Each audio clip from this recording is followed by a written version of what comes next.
எந்த அளவுக்கு போயிட்டாங்கன்னா, இந்த வருஷம் ஒன்றிய அரசு அப்படின்னு இவங்க சொல்லக்கூடிய நம்முடைய மத்திய அரசு அவங்க பட்ஜெட்ல நாம லேடிஸ் ஹாஸ்டல் ஸ்டெம் இன்ஸ்டிடியூஷன்ல மாவட்டத்துக்கு ஒண்ணுனா உடனே முதலமைச்சர் ஒரு புருடா விட்டாரு, தமிழ்நாட்டை பார்த்து காப்பிடிச்சிட்டாங்க பாருங்க, நாம தான் தோழி விடுதி பண்ணோம்.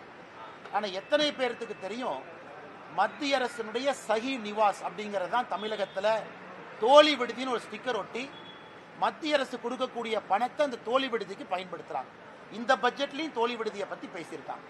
ஆனா தப்பு இல்லை, கொண்டு வாங்க. ஆனா மத்திய அரசு அக்னாலேஜ் பண்ணுங்க, இது மத்திய அரசு திட்டம்னு சொல்லுங்க.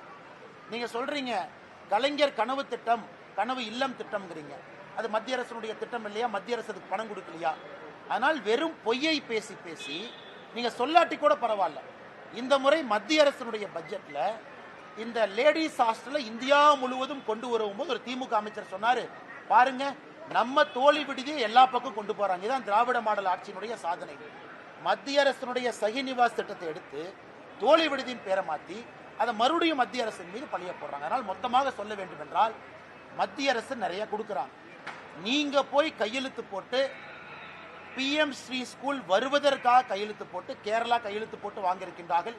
ஒரு மாநிலமும் போடும் பொழுது சொன்னதை மாத்தி பேசி திரும்ப வந்து இன்னைக்கும் தர்மேந்திர பிரதான் அவர்கள் சொல்வது என்ன, எம்ஓயூவை சைன் பண்ணுங்க, பணத்தை வாங்கிக்கங்க.